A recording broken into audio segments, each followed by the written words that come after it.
identidad, cultura y el acontecer diario están en La Hora del Museo, que a partir de ahora el periodista Luis Cruz nos invita a un encuentro cotidiano con nuestra historia. Aquí comienza La Hora del Museo, un programa del Museo Histórico Nacional y USACH 94.5, la radio de un mundo que cambia. Ya estamos en una nueva transmisión de La Hora del Museo, tu programa de entrevistas favorito, el programa del Museo Histórico Nacional que siempre te sorprende en la señal de Radio USACH 94.5 FM y también los días sábados a las 13 horas y los lunes a las 22 por la señal de Santiago TV 50.1. Les cuento que el día de hoy vamos a conversar con el profesor de Historia e investigador de la historia de la música popular chilena, Christopher Rodríguez Quirós, acerca de Con el Corazón Aquí, Estado, Mercado, Juventudes y la Asociación de Trabajadores del Rock en la transición a la democracia 1991-1995. Voy a mostrar acá el libro a cámara. Está súper interesante, lo estuve leyendo. Y es un libro a todos los que nos gusta la historia y que nos gusta la música.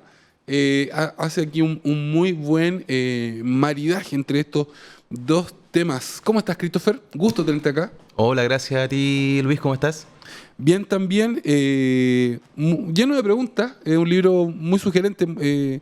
Invita, ¿no? Como a recordar y a cuestionarse cosas. Porque yo siento que para toda la gente que... yo nací en el año 82, entonces... Crecí en los 90 y veo toda esta época, al menos cuando pienso en el rock, pienso como en una etapa dorada, ¿no? Como que hubo muchas bandas, como que los sellos invirtieron, pero cuando leo tu libro me doy cuenta que no fue muy así. Entonces, estoy lleno de preguntas y para partir quisiera que nos cuentes cómo fue que llegaste a este tema y por qué te interesó investigarlo, profundizar en él. Sí. Quiero saludar a todos y todas también quienes están en la señal, tanto en la televisión o en la radio. Mira, Con el Corazón Aquí surge desde el proyecto de mi tesis de magíster. Ya, fue tu proyecto de tesis de magíster. Claro, magíster en Historia de Chile Contemporáneo, la Universidad Alberto Hurtado. Y siempre a mí siempre me ha interesado la música como objeto de estudio, la historia cultural, su cruce con las juventudes. También me interesa mucho. Son las dos áreas que he venido desarrollando hace años.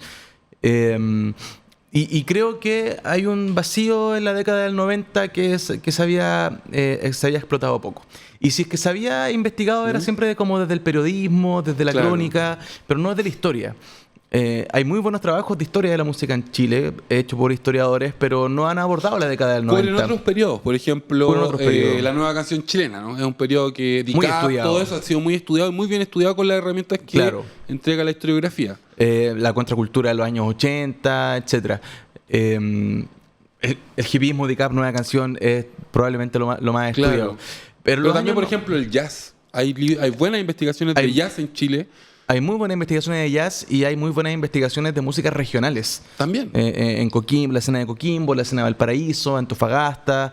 Y el rock chileno de los 90, o la música pop, la música joven de los años 90, está un poco dejado a la suerte y eso hace que empiecen a aparecer los mitos, ¿cierto? Claro. Los mitos. Entonces, para hacer un trabajo historiográfico, yo dije, bueno, ¿cómo junto la música popular joven, las juventudes de la época, pero cómo lo valido como un estudio historiográfico? Cuando presenté el proyecto, se me preguntó mucho esto, como, pero esto no es periodismo, yo tenía que pelear ahí porque de repente los profesores son más conservadores. Claro. Y me vi en la necesidad de vincularlo con el Estado. ¿Cómo vinculo o con estructuras económicas, qué sé yo, el mercado que aparezca por acá? Una lectura que escape un poco a lo estético y a lo sociológico. Y bueno, eso es interesante porque también, digamos, es el esfuerzo extra que te demanda la historia. No basta con hacer la crónica, el relato, sino que tienes que plantear una tesis, una hipótesis, desarrollarla. Y ahí aparece un hecho muy relevante para mí, personalmente también porque lo conozco, que son las escuelas de rock. Ya. Las escuelas de rock como política pública. que son estas escuelas, que el nombre es bien extraño, estas escuelas de rock. Yo he conversado con historiadores de otros países o con gente de las ciencias sociales de otros países y me dicen, tienes que investigar esto porque, me dicen así, un gringo que lee escuelas gubernamentales de rock va a decir, ¿qué es esto? Claro, podría ser hasta como un oxímoron, ¿no? Como... Claro. Entonces, intenté ver el tema de las escuelas de rock, vi cómo también esta idea de los años 90, los sellos, las inversiones, pero me di cuenta que para cualquiera de esos estudios yo tenía que establecer algunos antecedentes. Y esos antecedentes estaban en la primera mitad de los años 90. Ya. Entonces, investigando la primera mitad de los años 90, que son estos años en donde no pasó nada, se dice, donde los sellos aún no invertían, donde todavía no existían las escuelas de rock, Claro. donde no había la infraestructura para tocar, no había los medios de comunicación, etcétera, no existía, por ejemplo, rock and pop. O Balmaceda 1215. Balmaceda 1215 era recién una idea, el 93 por ahí ya existe. Pucha, qué interesante estudiar el vacío. Dije, me parecía que el antecedente en sí era interesante. El antecedente en sí podía ser un objeto de estudio lo suficientemente interesante donde se crucen las mismas variables, pero en el vacío. Ya. En la ausencia de. Claro. Y ahí llegué a este mito, a esta anécdota, entre comillas, y lo pongo bien entre comillas, que fue la Asociación de Trabajadores del Rock. Ya. Que es el primer ejercicio gremial de músicos surgido en Chile después de la dictadura, y que era un sindicato de rockeros.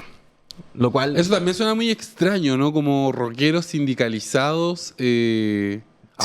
Es como... Es extraño. Entonces, cuéntanos también un poco cuál es la historia, ¿no? Detrás de esta asociación. ¿Por qué se asocian? ¿Por qué bajo la figura de un sindicato? Sí.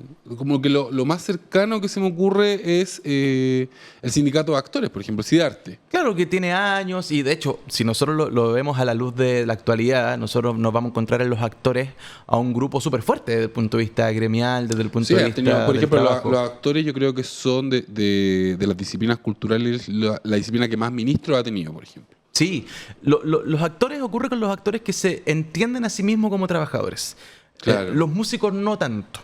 Entonces... A ver, explícanos eso, porque también me parece muy interesante, por ejemplo, hay gente que, en mi caso, yo conozco mucho mejor el ecosistema del libro, ¿no? uh-huh. Y pasa exactamente lo mismo. Los escritores en muchos casos o tienen otros trabajos o no se sienten como trabajadores Sí. del libro. Y muy interesante esto que tú nos dices, que los actores en cambio sí se sienten Sí, trabajadores de la cultura uh-huh. y que el caso de los músicos sería más parecido al de los escritores.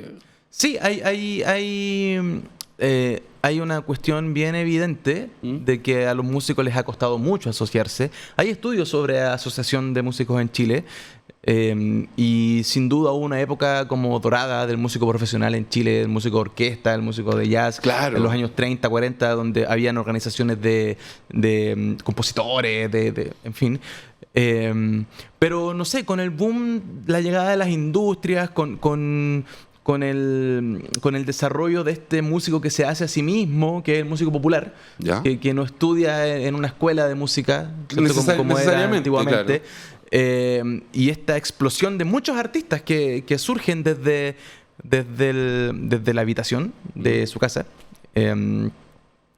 Yo creo que por ahí se explica un poco que no se entiendan a sí mismos como trabajadores, se entienden a sí mismos como artistas, pero no en su dimensión productiva. Claro.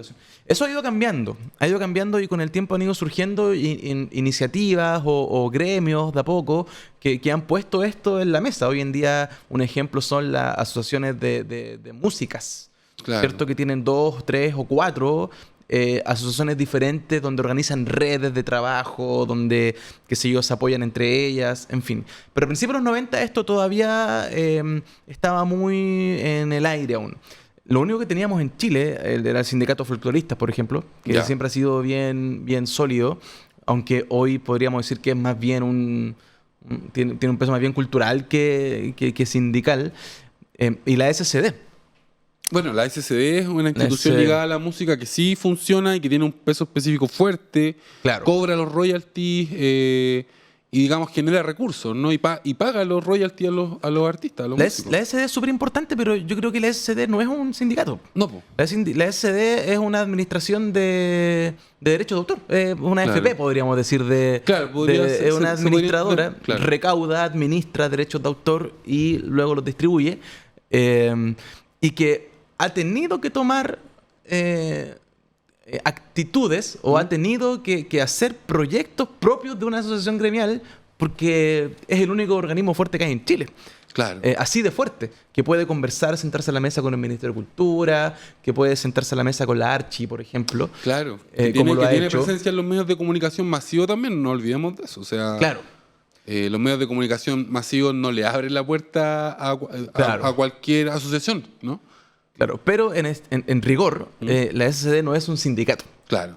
Entonces los músicos han tenido que buscar esas instancias de representación. Christopher, espérame, te voy a interrumpir, está muy interesante esta conversación.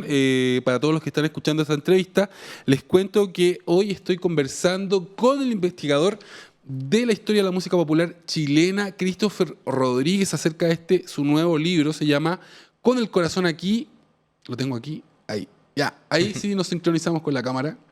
Lo edita Ediciones Universidad Alberto Hurtado. Ya está disponible en librerías para que lo busquen, de verdad. Es una excelente investigación acerca de este periodo, ¿no? Que va desde el 91 al 95, y yo diría incluso un poquito más, desde el 88 hasta el 95, esta primera mitad de la transición, podríamos decir. Quédense en la sintonía de Radio Usach porque ya continuamos con más entrevistas.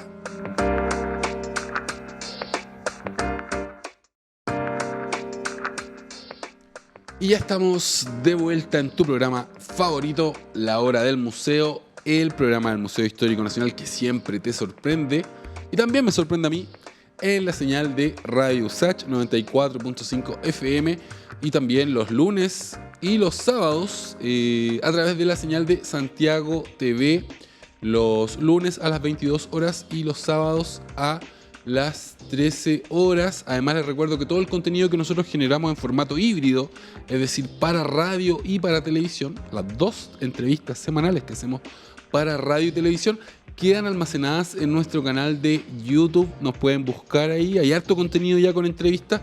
Hay gente que nunca ha visto La Hora del Museo en video, por ejemplo. Bueno, si la quieren ver, el lugar para hacerlo es nuestro canal de YouTube. Y les cuento que el día de hoy estoy conversando acerca de una investigación súper interesante, una investigación ideal para todos los que nos gusta la historia y la música. Y no es poca gente, ¿no? Hay mucha gente a la que le gusta la música y la historia, o la historia de la música. En este caso se trata específicamente de el periodo que va de 1991 a 1995 en nuestro país. El libro se titula Con el corazón aquí, Estado, Mercado, Juventudes y la Asociación de Trabajadores del Rock en la transición a la democracia. Lo firma mi invitado del día de hoy, el profesor de Historia e investigador de la música popular chilena, Christopher Rodríguez Quirós. Christopher, en el bloque anterior te interrumpí cuando nos estabas contando un poco, ¿no?, cómo funcionaba la institucionalidad de la música en nuestro país. Nos dabas como ejemplo la SCD. Claro. Pero tú nos decías, bueno, la SCD, claro, es una entidad que está encargada de administrar los royalties, los derechos, pero no es un sindicato. Entonces me gustaría que nos expliques cuál es la diferencia, digamos, entre una entidad como la SCD y un sindicato. Sí, bueno, las asociaciones de músicos, las asociaciones de artistas, siempre tienen como este objetivo final de entender a estos sujetos trabajadores, Claro. En el marco de un sistema capitalista, en un sistema económico determinado. Ya. ¿Ya? La SCD surge al alero de una institución surge bajo esta idea de institución que recaude fondos, etcétera. Bueno, que se preocupe, ¿no? De que cada vez que suene una canción de algún que fiscalice, todo aquello. Claro. Pero solo con el tiempo empieza a adquirir, y yo creo que empieza a adquirirlo como un poco no sé si a la fuerza, pero porque no quedaba otra, empieza a adquirir rasgos de asociación gremial, que es como ya, cambiemos las reglas del sistema también. Ya. Podemos cambiar las reglas del sistema. Y esa es la diferencia con un sindicato o una asociación gremial, ¿cierto? Seamos actores activos, ¿cierto? Se entiende que estamos en democracia, Claro. porque la SD se funda en dictadura. Se entiende que estamos en democracia y que podemos ser en parte constructores de este nuevo Chile que está ahí un poco en veremos, Claro. ¿cierto? Para dónde va la cosa. Pero muchos músicos a comienzos de los 90 no se sienten representados y tampoco entienden mucho. Sí, yo creo que la ATR, la Asociación de Trabajadores del Rock, surge, aún habiendo una SCD, surgen porque en la primera mitad de los 90, el año 91, 92, nadie tiene muy claro todavía qué iba a ser la SCD en términos de política cultural. Nadie tiene muy claro si iba a cambiar o no la política cultural heredada de la dictadura. Nadie tiene muy claro muchas cosas. Eso también es interesante porque en nuestro país hubo un desarrollo de una industria musical bien potente hasta el golpe de Estado. Y digamos, no es que solo fuera una industria musical ligada al Estado y a los sellos más de izquierda, sino que era algo transversal. Claro. Se movía plata, estaban los grandes sellos acá. Era un polo de desarrollo de la música. Y eso se acaba en el 73. Y claro, después pasan, no sé, por 16, 17 años. Se intenta levantar esta industria y es interesante pensar que los músicos más jóvenes, las camadas de músicos más jóvenes, no tienen un antecedente, ¿no? De decir como, oye, pero en realidad el negocio funciona así, digamos. Yo soy el músico, estos son mis derechos, estos son mis deberes. Todo eso se perdió de alguna forma, ¿no? Sí, existe un antecedente importante en los años 80, mitad de los años 80, que es con el boom del pop. Cuando surgen Los Prisioneros. Porque Los Prisioneros... Espérame, creo que... qué bueno porque era algo que yo me preguntaba cuando estaba leyendo tu libro. Tú cuando hablas de Los Prisioneros y de UPA, por ejemplo, los pones en la categoría de pop. Se le llamó nuevo pop chileno nuevo pop chileno. Claro, se le llamó para diferenciarlo de la escena rock del gimnasio Manuel Plaza, de la escena de rock duro. Siento que es interesante que nos explique esa distinción, porque yo como lector, que me gusta esto de la música, queda un poco así como, oye, pero si Los Prisioneros son rock, ¿por qué los ponen dentro del saco de pop? Sí, no, Los Prisioneros son una banda de rock, pero... O ¿por qué no se habla de pop rock? No, digamos que es como que engloba... Es una diferencia comercial desde el punto de vista de cómo vendemos discos. Es un rótulo, y desde ese sentido, desde ese punto de vista, un poco lo mismo. Pero también estética y generacional. Los Prisioneros necesitan diferenciarse por una cuestión comercial y por una cuestión también de pulsión creativa. Necesitan diferenciarse de los cantantes del Canto Nuevo, de La Peña. Claro. Y como de los Lana, ¿no? Se hablaba de los Lana. Y necesitan de los Nunca Quedan Mal con Nadie, también, como ellos decían. Claro. Y necesitan desconectarse de tumulto, de arena movediza, de las bandas de rock que tocaban todavía covers de Deep Purple y eso de rock progresivo. Siguió existiendo durante la dictadura, ponte tú, estas bandas como de heavy rock o de un rock más. Sí, tuvieron una escena muy fuerte. Muy fuerte, pero con sellos propios. Y Los Prisioneros necesitaban desprenderse de eso. Y no solamente Los Prisioneros, aquí yo lo pongo en términos muy, muy claros, industriales. La gente que manejaba a Los Prisioneros, principalmente el manager Carlos Fonseca y los sellos asociados a ese movimiento, que en primer lugar va a ser Fusión y después va a ser EMI con mucha fuerza. Entonces empiezan a vender a estas bandas de rock, que son bandas de rock, UPA, Los Prisioneros, pero un rock diferente, y ha sido una cuestión de necesidad, un poco, llamado el fenómeno del pop chileno, como para diferenciarlo de... Claro, porque por ejemplo es típico que cuando uno está en una fiesta, en un asado, empieza a comentar la discografía de Los Prisioneros.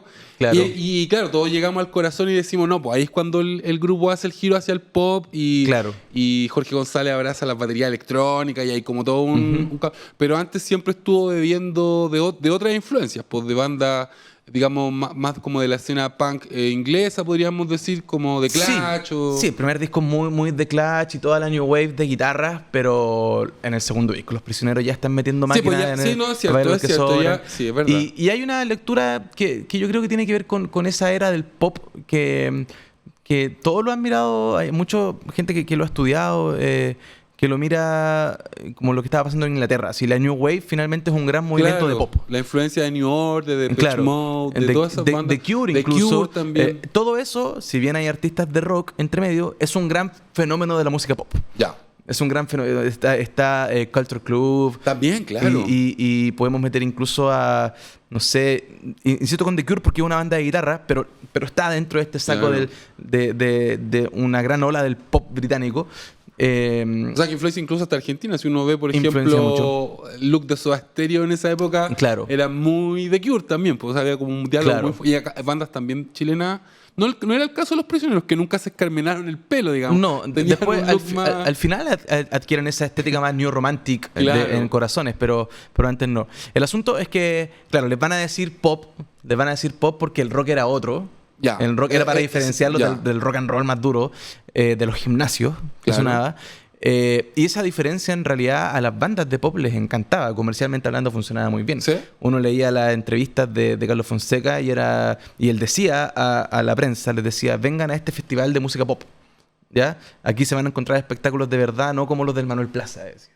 Que es la música antigua, pesada, Led Zeppelin. ¿En ¿Ya? serio? Claro. Había como esa... Había una diferencia. Y yo creo que en los 90 todas estas cosas pesan. En los 90 pesa el golpe y que haya roto un poco no totalmente, pero sí en gran parte la estructura, la arquitectura cultural que movía la música popular. Pero también tantos años de divisiones al interior de la música chilena. Los pop de allá, los lanas de allá, Andrés Godoy, los Thrasher, Andrés Godoy me decía los rotosos. Los rotosos. Nosotros éramos los rotosos, los rockeros. Y fulano, una banda tremenda, eran privilegiados, pues eran elitistas, una banda de hijos de papi, porque tocaban música... Porque tenían instrumentos de calidad. Instrumentos propios, era algo que siempre y tocaban música jazz progresivo muy de vanguardia. Entonces eso obviamente no era rotoso, como decir lo que hacían ellos. Entonces... yo creo que todas esas divisiones también van a ser algunos de los problemas que van a influir que en los principios de los 90 que no se quieran claro. y que quieran asociarse. Ya. Justamente. Tenemos que hacer nuestra segunda pausa. De verdad que el tema está muy entretenido, está muy interesante. Para todos los que escuchan esta entrevista, les cuento que hoy estamos conversando sobre este libro que se titula Con el corazón aquí. Es una investigación sobre el estado del mercado, las juventudes y la Asociación de Trabajadores del Rock en la transición a la democracia. Para todos los que nos gusta la historia y la música, acá hay un dato calado, un libro que los va a dejar lleno de preguntas y también va a responder otras muchas. Así que todos a buscar este libro de mi invitado del día de hoy, el profesor de historia Christopher Rodríguez Quirós.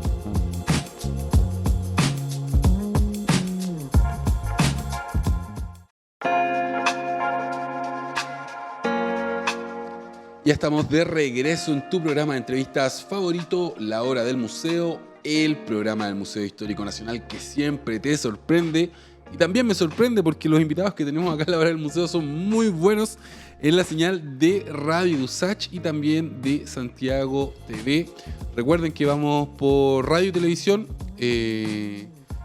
por televisión en realidad, vamos los sábados y los lunes, y después esas entrevistas quedan almacenadas en nuestro canal de YouTube, y todas las entrevistas, pero solo en audio, quedan almacenadas en nuestro canal de Spotify, y es absolutamente gratis, no hay que pagar nada para escuchar La Hora del Museo en Spotify.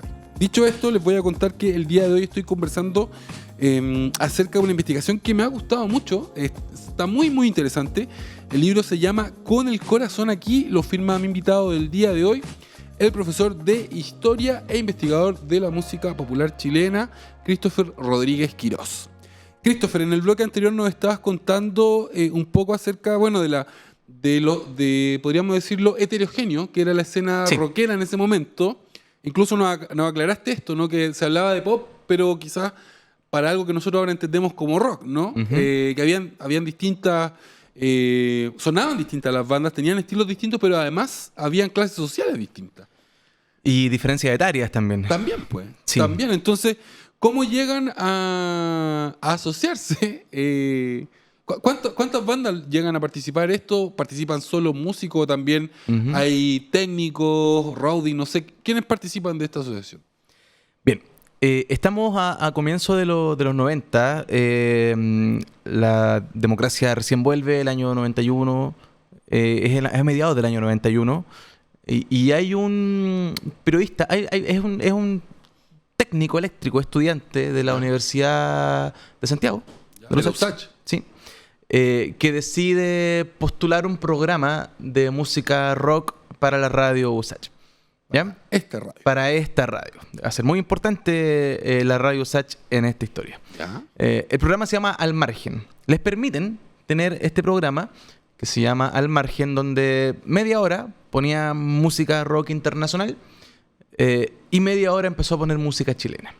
Es uno de los pocos espacios que tiene la música chilena rock en aquel momento. Ya, qué bueno que aclara ese punto, porque históricamente en las radios de nuestro país se toca poca música chilena. Muy poco, y rock sobre todo. Claro. Hay un mito de esto que el rock chileno ha construido poco más la historia de la música chilena y la historia de la música chilena es como la historia del rock chileno y es falso. Nosotros somos un país completamente popero, no sé, Chile, y está bien. El rock ha tenido ciertos momentos de flash, pero en realidad siempre ha sido un estilo que le ha costado mucho. Año 91 entonces se crea Al Margen y Claudio Gutiérrez, que era este joven, le pide ayuda a Francisco Castillo, que era un profesor de filosofía que había dado la primera cátedra universitaria sobre el fenómeno del rock en una universidad. Le pide ayuda para ayudarle a armar el proyecto y todo, porque por muy progresista que sea la Radio Sach, el año 91 todavía es muy temprano. Estamos recién volviendo a la democracia, entonces tiene que convencer a las autoridades. Y los convence. Bueno, pasa el tiempo de este programa, y esta persona, Claudio Gutiérrez, se da cuenta que tiene una lista de teléfonos de todo que casi toda la escena ha pasado por el programa. Empieza a hacer entrevistas, fue Claudio Narea, fue Andrés Godoy, fueron Los Fulanos, fue Sexual Democracia, Los Miserables recién partiendo, de Quirusa, empezaron a ir todos. Entonces empieza a organizar encuentros, las bandas se empiezan a encontrar en las tocatas, los camarines son los mismos, los Parkinson, etc. Y un día se juntan, po. Un día dicen, oye, ¿sabes qué? Tenemos los mismos problemas, los de allá, los de acá, los thrasher, los más raperos, todos tenemos los mismos problemas. Hagamos algo. Van a hacer 2 o 3 reuniones en la casa de la mamá de Claudio Narea, etcétera. En cualquier parte van a hacer 2 o 3 reuniones. Y en la tercera reunión surge la Asociación de Trabajadores del Rock.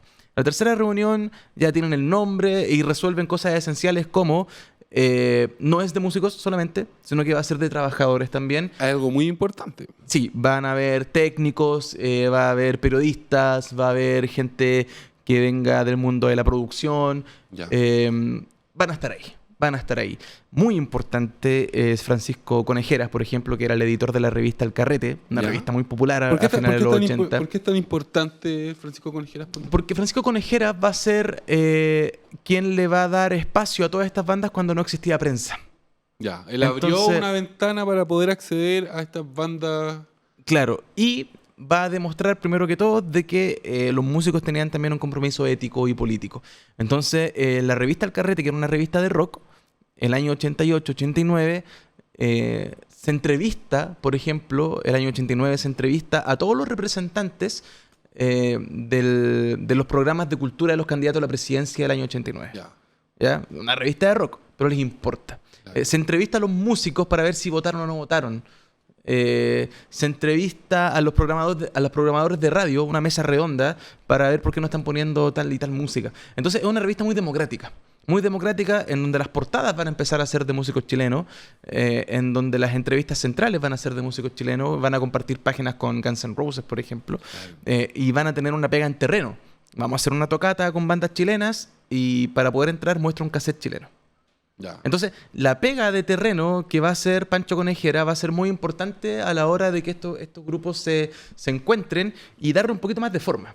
Pero seguimos estando con músicos que si bien resolvieron cosas como la Asociación de Trabajadores del Rock, el nombre que era bien llamativo, dice Andrés Godoy, ¿quién iba a pensar que los trabajadores se asocian? Perdón, que los rockeros se asocian. ¿Y quién iba a pensar que los rockeros son trabajadores? Entonces, el nombre por todos lados era bien curioso. Y en eso solamente falta decidir lo último, que es cómo lo vamos a hacer. Y ahí aparece Jorge Chaulson. Jorge Chaulson, el político. El diputado, Chaulson, el exdiputado. Aparece del PPD. Aparece Jorge Chaulson. Hay muchas tesis de por qué aparece Jorge Chaulson. Hay muchas preguntas, hay muchas teorías de por qué aparece Chaulson. ¿Por qué aparece Chaulson? Y Chaulson ve con mucho interés este grupo. Con mucho interés, había gente conocida, estaba Claudio Narea de Los Prisioneros, no eran músicos desconocidos. Y les dice, esto debe conformarse como una asociación gremial legal. Es la única forma. La Patti Chaulson, la hermana, Chaulson les presta la oficina, que si yo lo deja con la hermana y desaparece Jorge Chaulson. Va a hacer su carrera. Jorge Chaulson está en una foto por ahí en un lanzamiento de algo. Nunca más. Bueno. Y Patricia Chaulson es quien les da todas las directrices y toda la asistencia legal para que se conformen como organización legal. Se inscriben esa es otra cuestión, que a todos los artistas o los agentes del rubro de cultura a veces les cuesta mucho, que es toda la parte burocrática, que tiene que ver justamente con cómo formar una asociación gremial o cómo Claro. constituirse como empresa, cómo llevar una contabilidad. Cuestiones que, claro, para alguien que viene del mundo de las empresas y pone, no sé, un Doggies o un carrito de lo que sea, Claro. es como súper fácil. Para gente que está, digamos, pensando en componer o en escribir libros, es como chino, o sea, Es muy complejo. Y yo creo que, por ejemplo, hoy se ha avanzado harto. Hoy en día los músicos se autogestionan, Claro.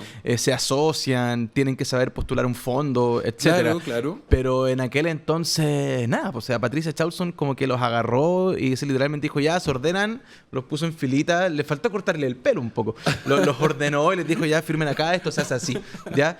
Con todos los músicos que yo entrevisté están muy agradecidos de ella, todos hablan cosas Ya, bien bonitas mira de ella, aquí. no así del diputado. No, espérame, Christopher, quedémonos acá, tenemos que hacer nuestra última pausa, pero nos quedan 10 minutitos para seguir conociendo esta historia junto a mi invitado del día de hoy, el profesor de historia y investigador de la historia de la música popular de nuestro país. Estamos conversando acerca de su más reciente libro, se llama Con el corazón aquí, Estado, Mercado, Juventudes y la Asociación de Trabajadores del Rock en la transición a la democracia. Quédense en la sintonía de Radio USACH porque ya volvemos con más Hora del Museo.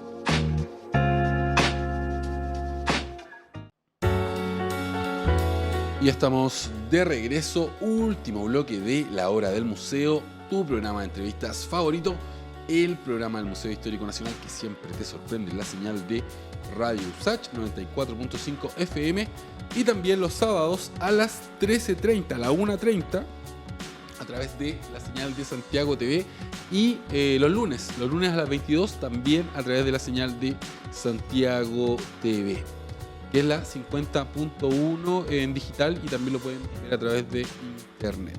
Les cuento que el día de hoy estoy conversando con Christopher Rodríguez Quirós. Él es profesor de historia e investigador de la historia de la música popular de nuestro país y ha venido para conversar acerca de su más reciente trabajo de investigación. Este libro que ha sido publicado por Ediciones Universidad Alberto Hurtado se llama Con el corazón aquí y es un imperdible para todos los que nos gusta la historia y la música. Es un libro que aborda justamente el periodo de transición. Christopher, en el bloque anterior te interrumpí cuando nos estabas contando cómo se habían constituido. Tú nos decías que ahí Patricia Charlson tuvo una labor muy destacada como en toda la parte de asesoría legal, podríamos decir. Claro. Bueno, ¿y qué pasa ahí ya? Se logran constituir, tenemos a músicos muy destacados, pero también hay técnicos, hay gente que trabaja en periodistas también, entonces... Escritores. Escritores, ¿ya? Sí. Llega enero del 92 ¿Ya? Y se presentan la asociación. En la oficina, en el despacho de Jorge Charlson, llega la prensa ¿Ya?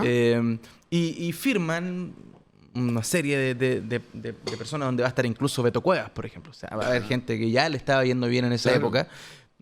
Sol y Medianoche. Iban a presentar esta asociación, que la Asociación de Trabajadores del Rock, muy, muy extraña, ¿cierto? En su nombre, muy llamativa, va a llegar toda la prensa nacional. O sea, es noticia. Es noticia. Pero cuando uno revisa la prensa, uno se da cuenta que el tratamiento fue bien deleznable. ¿Ah, sí? ¿Por qué? Era como una anécdota, era algo curioso, era estos chascones se tomaron todo el cóctel.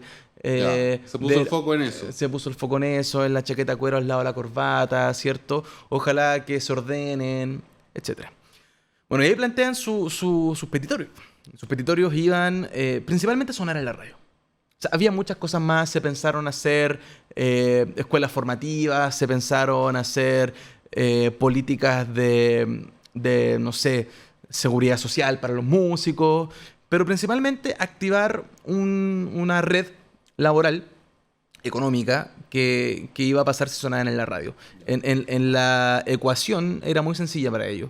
Nosotros sonamos en la radio, nosotros nos van a empezar a tocar y pedir en los festivales, en las tocatas, Claro. y si vamos a las tocatas vendemos discos y entrada y ganamos plata y empezamos a trabajar. Era activar un círculo laboral que estaba muy muerto a finales de los 80. Ya.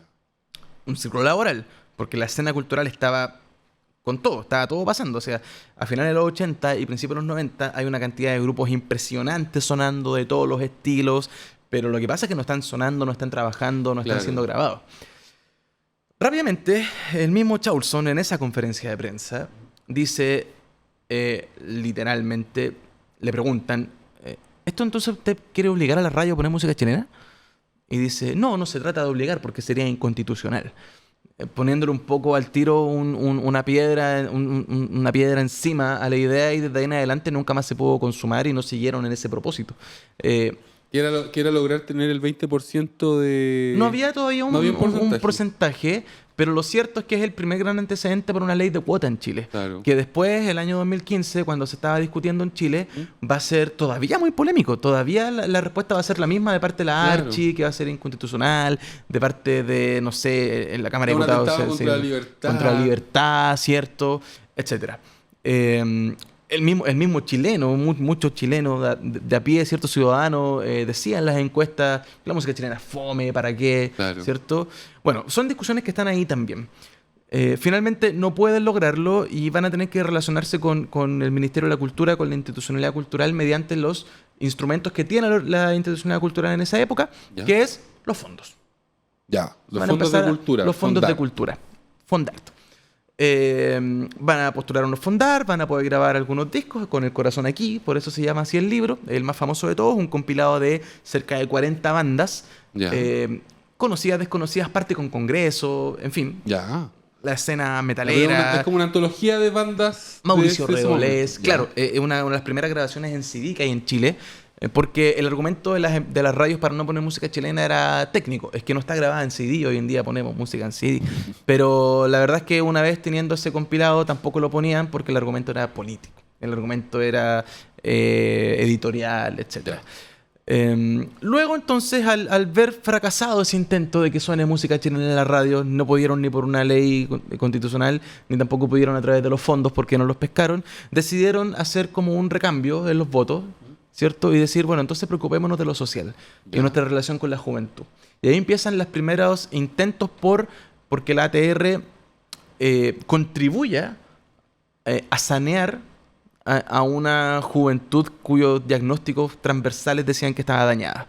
Las barras bravas, las tocatas, es solamente recordar el hecho ahora muy actual, ¿cierto? La tocata del concierto de Guns N' Roses, donde terminó un adolescente que murió en la entrada, una ¿cierto? estampida. Una estampida, Claro, y hace poco vimos las noticias de Daddy Yankee, por eso digo concepto de que... Yankee, claro, que también tuvo- claro, y ha pasado mucho, y no es algo propio ni de un estilo de música ni nada, pero se criminalizó mucho el rock tiene la culpa, los videoclips, la música, etcétera.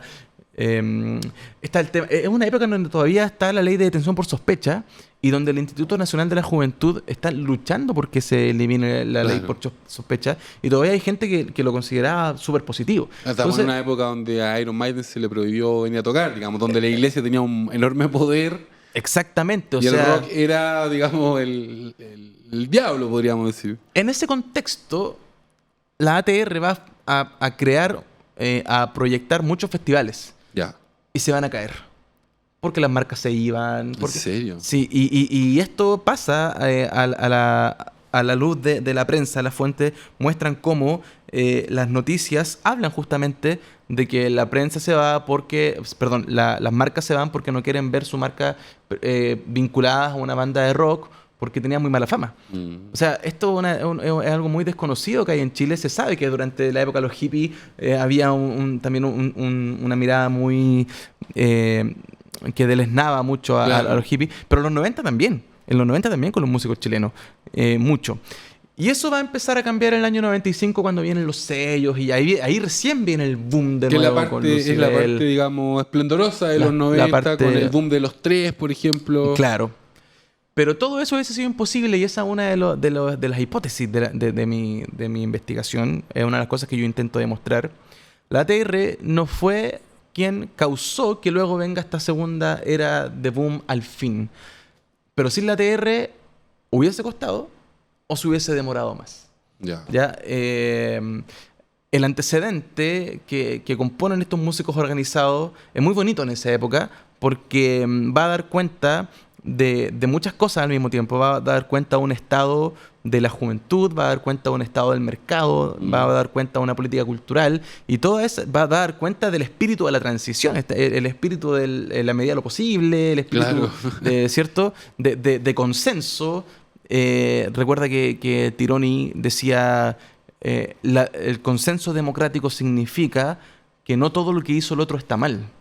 Entonces nosotros venimos con lo nuevo, que es la democracia, pero vamos a abrazar lo que hicieron bien, que es el modelo neoliberal. Claro. Entonces, y eso implicaba que un montón de cosas no se cambiaron, etc. En esa historia, en esas aguas, estos jóvenes tuvieron que surfear. Claro. En esas aguas tuvieron que armar un sindicato, en esas aguas tuvieron que levantar proyectos como algunos exitosos como las escuelas de rock, otros que solo son un bonito antecedente para algunos, como los discos Con el Corazón Aquí.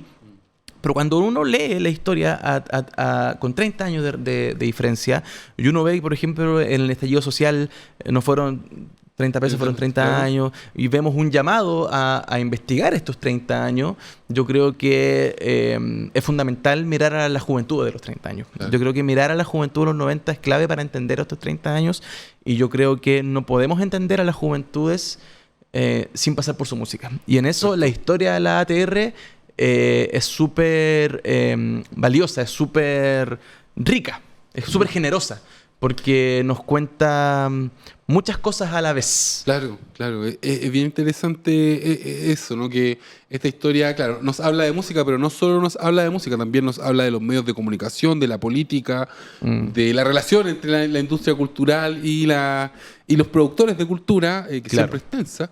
Y nada, pues se nos acabó el tiempo, se me pasó volando esta hora del museo. Te quiero agradecer, te quiero felicitar también por la investigación, Christopher. Si te quieres despedir brevemente, este es el momento. Sí, me despido a la cámara, allá. Me despido de todos y todas. Gracias por ver este programa. Ojalá puedan ir al libro, una historia bien bonita para quienes les gusta la historia. Y nada, un saludo muy apretado a todos los colegas que estamos en esto luchando por la validación de la música popular chilena. Ya pues, me despido mostrando la portada del libro del que hablamos hoy. Búsquenlo, anótenlo. Voy a decir por última vez el título. Se llama Con el Corazón Aquí. Lo firma mi invitado del día de hoy, Christopher Rodríguez Quirós. Lo encuentran 100% seguro en La Flor de Papel, Merced 344, Santiago Centro. Yo soy Luis Cruz, el conductor de La Hora del Museo. Un gran abrazo y chao, chao, chao. Aquí finaliza La Hora del Museo. Un encuentro cotidiano con nuestra historia. Un programa del Museo Histórico Nacional y USACH 94.5. La radio de un mundo que cambia.